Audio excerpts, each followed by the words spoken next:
Bonjour. Bonjour à toutes et tous.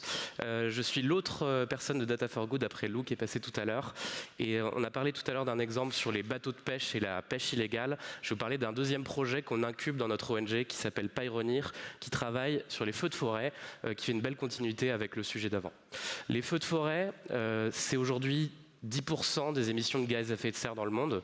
Ça représente 9 millions de tonnes de CO2 en Europe, ce qui fait globalement beaucoup d'émissions, par exemple ce que Microsoft aurait dû réduire depuis quelques années.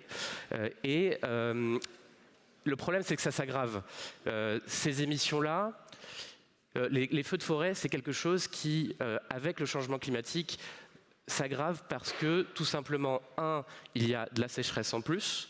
2, l'hygrométrie change. 3, il y a des espèces invasives comme le pin qui se propagent, qui sont plus inflammables. Derrière, les facteurs de déclenchement d'un feu de forêt, ça reste en numéro 1 les incendies qui sont causés par l'humain, mais les facteurs climatiques viennent aggraver les feux de forêt. Donc derrière, il y a une question, on parle de au moins 30% au minimum de feux de forêt en plus dans les prochaines années, et c'est du coup un problème qui est majeur. L'ONG avec qui on travaille, Pioneer, a construit un dispositif, un peu comme on a vu juste avant, qui s'appelle la Pyrostation, qui vient être installé sur des tours de guet. Aujourd'hui, dans pas mal de forêts dans le monde, avant, il y avait des pompiers qui étaient installés toute la journée sur des tours de guet et qui regardaient la forêt. C'était pas le métier le plus intéressant. Malheureusement, il a disparu. Et aujourd'hui, ces tours de guet sont toujours là, l'infrastructure est toujours là. Ce qu'on a fait, c'est qu'on a créé ces petites stations qui sont équipées de petites caméras avec un mini-ordinateur qu'on appelle un Raspberry Pi qui va filmer la forêt pour pouvoir essayer de détecter des lancements de feux de forêt. La particularité qu'on s'est rendu compte, et après je vais expliquer pourquoi ce sujet-là il est hyper intéressant, c'est qu'on s'est intéressé en fait sur le départ de feu dit précoce. Autrement dit, quand on a encore de la fumée qui est en train de se déclarer et pas encore les flammes.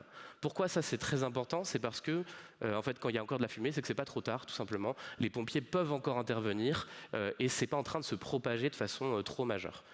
Derrière, quand on s'est rendu compte, après avoir parlé justement avec des pompiers, avec des gens qui gèrent les forêts, avec l'Office national des forêts en France, on s'est rendu compte qu'en fait, c'était ça qui était critique, c'était intervenir le plus tôt possible et qu'on augmentait les chances de résolution de plus de 90% si jamais on savait intervenir tôt.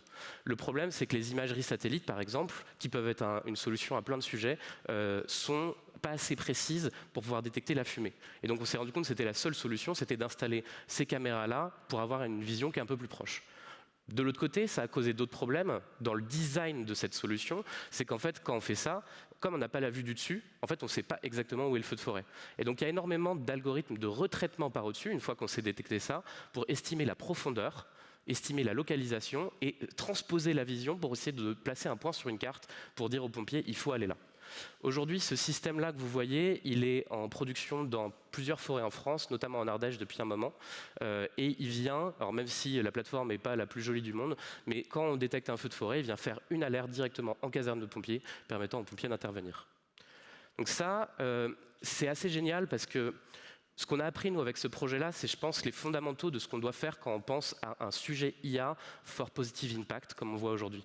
C'est que au début, on avait approché le problème comme des geeks. On s'était dit, faisons des imageries satellites, on détecte des feux, hop, c'est fini.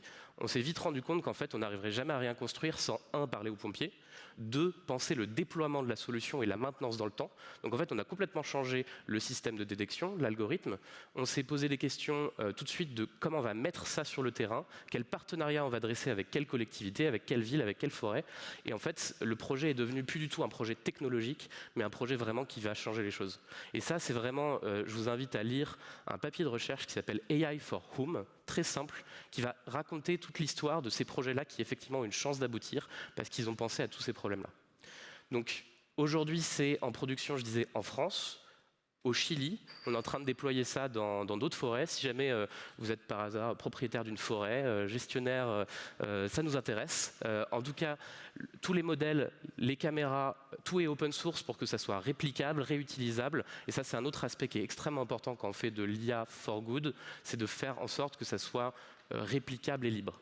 Un dernier point, parce qu'il me reste 18 secondes, juste pour une petite anecdote, on est en train de faire une nouvelle évolution à ce système-là sur les éclairs, parce qu'il faut savoir que les éclairs, on essaye de les chasser, parce que c'est la deuxième cause de déclenchement d'incendie, et donc avec ce système-là, on est en train de devenir des chasseurs d'éclairs pour pouvoir les localiser dans la forêt et aider encore plus les pompiers. Pile poil, merci beaucoup.